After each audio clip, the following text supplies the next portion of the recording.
कई बार दबाव बनाने के लिए महिलाएं पति पर दहेज का केस दर्ज करा देती हैं। सुल्तानपुर के इंजीनियर सभाजीत वर्मा भी पत्नी और उसके परिवार की इसी प्रताड़ना का शिकार हुए। उन पर पत्नी किरण ने एसयूवी कार की दहेज में मांग का आरोप लगाते हुए केस दर्ज कराया, लेकिन उन्होंने बेहद संजीदगी के साथ केस को हैंडल किया। वे हाईकोर्ट की लखनऊ बेंच में गए, जहां कोर्ट ने अहम फैसला में दहेज मांग के आरोपों को निराधार मानते हुए खारिज कर दिया। सुल्तानपुर निवासी नवीन वर्मा की शादी 2007 में प्रयागराज के सभाजीत वर्मा की पुत्री किरण वर्मा से हुआ था। नवीन वर्मा ने बताया कि वह एक सामान्य परिवार से है और आईआईटी से इंजीनियरिंग की डिग्री प्राप्त कर अमेरिका में नौकरी कर रहे थे। साल 2014 में वह स्वेच्छा से अपने माता पिता की देखभाल के लिए पत्नी और बच्चों के साथ भारत लौटे।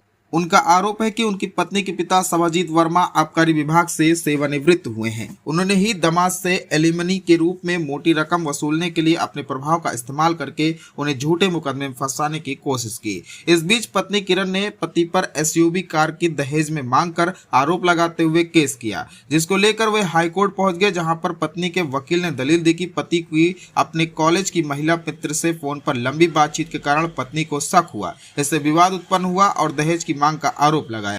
इस पूरे मामले में पति के वकील ने कोर्ट में तर्क दिया कि यह आरोप झूठे और विवाद का असली कारण पत्नी का शक है, क्योंकि उसे अपने पति और उसकी पुरानी महिला मित्र के बीच संबंधों पर संदेह था। वकील ने यह भी बताया कि पति ने अपनी पत्नी के माता पिता को अमेरिका बुलाकर उनके सारे खर्च उठाए थे और नोएडा में पत्नी के साथ 2 मकान भी खरीदे थे, जिससे यह साबित होता है कि दहेज की मांग का कोई आधार नहीं है।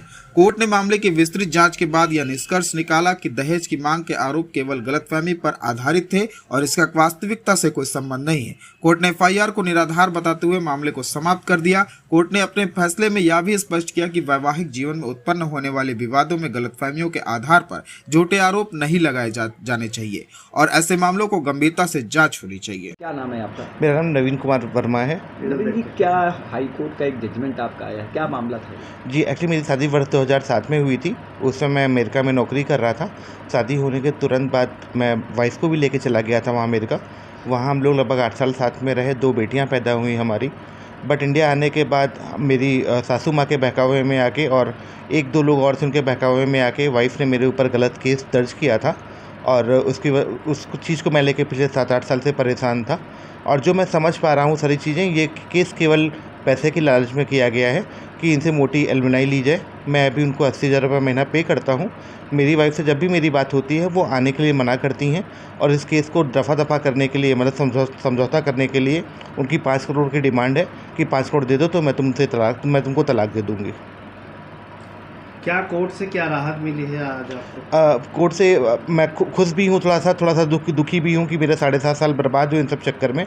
कोर्ट ने वो जो उनका फर्जी मुकदमा था उसको उन्होंने क्वेश कर दिया। हाई कोर्ट इलाहाबाद ने ये मुकदमा मैंने 2019 में दायर किया था, तो 5 साल बाद मुझे जजमेंट मिला हुआ है इसका।